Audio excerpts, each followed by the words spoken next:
and we're in the ER, and I remember the doctor pulling us aside as she's seizing in the ER, telling us that, you know, she's struggling and that we're going to have to intubate her again. And, you know, hearing that multiple times, you just feel like a failure. And I remember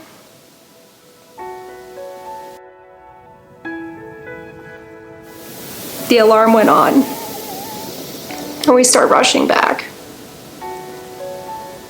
And she had stopped breathing. She started to turn blue. But we almost lost her that day. Good job, sweetie.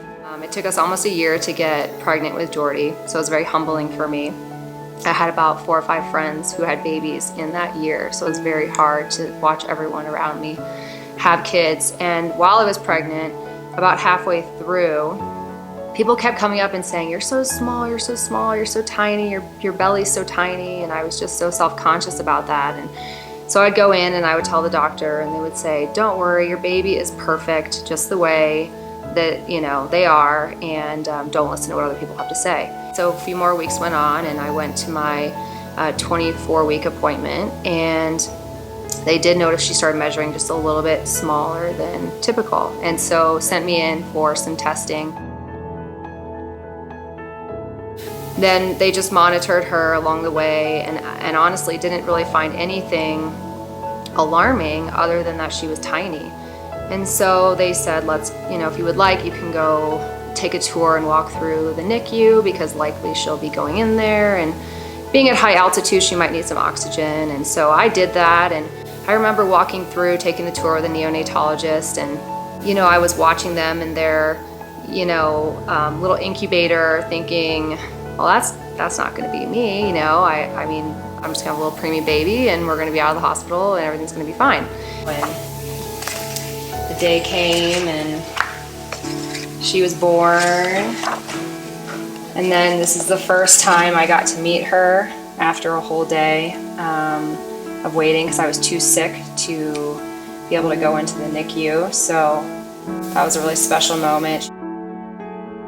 We're in the NICU and kind of taking day by day, and, you know, in my mind, I said, okay, you know, she's doing pretty good. The nurses would say, yeah, you know, there's babies with cleft lip and cleft palate all the time. They're born preemie, and, you know, you can repair it, you know, when the time's right. And so I said, okay, I'm feeling better about all of it. And we're sitting there one day and just trying to navigate being a new mom, and all of a sudden the neonatologist comes in and with a social worker, and just very straight-faced sat down and said, well, we have some news. We got the blood work back. Ripped off a small piece of paper, and he had written down like 10 things on the list, and it said Wolf-Hirschhorn Syndrome. Things that go along with Wolf-Hirschhorn Syndrome is that your child could be deaf, blind, she may not walk, and she may not talk. And there's heart and kidney and feeding issues, seizures, global developmental delays. I can't remember all of them, but you can imagine that feeling to get the news for the first time. It was just the worst day of our life. And I'm sure others have told you diagnosis day is one that you'll never forget.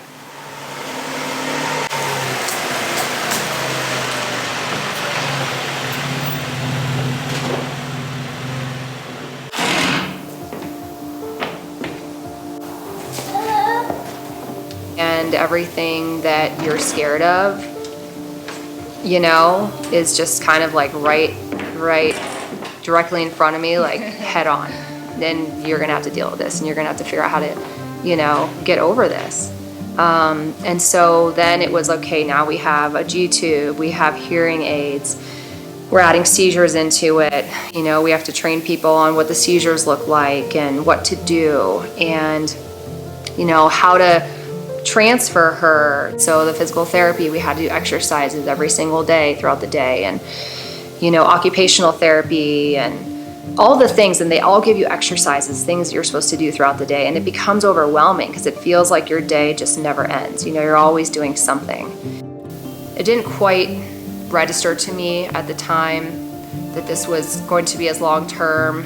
And then as I had my son and I was going back to work, she was interacting with us so much more and becoming more communicative, and I was realizing that by me being away, I was missing out on learning to be her advocate. And I said, I want to be there. I don't want to miss those things. I don't want to miss when she's doing something for the first time. And so I started looking into the CNA program, and it just so happened that time that I was deciding to go back to work after having my son, I just said I can't do it anymore, and I need to stay home for a little bit.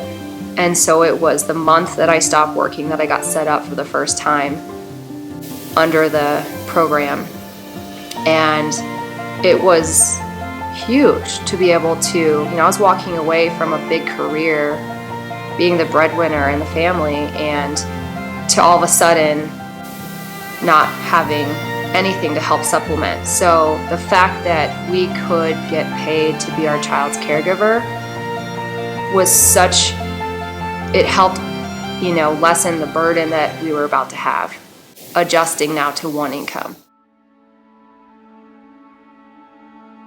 The benefits of being a CNA is that it's not only giving me an opportunity to be home with her, it's given me an opportunity to go to doctor's appointments with her. It's given me an opportunity to learn the tools to help her and why the therapists are doing everything with her, so that I can be educated myself to do them with her, outside of that, or when I'm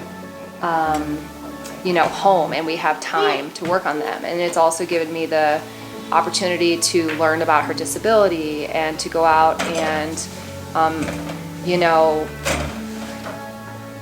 figure out who I need to be connected with, or what organizations, or what different therapies or supports that she would benefit from. And without being able to be paid to be her caregiver, I wouldn't have the time to go do all those things.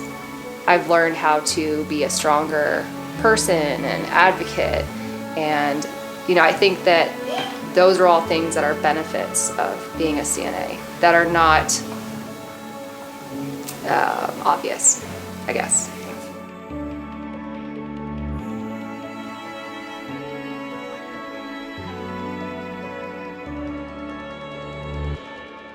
I'm Kiera, and I'm a tough advocate.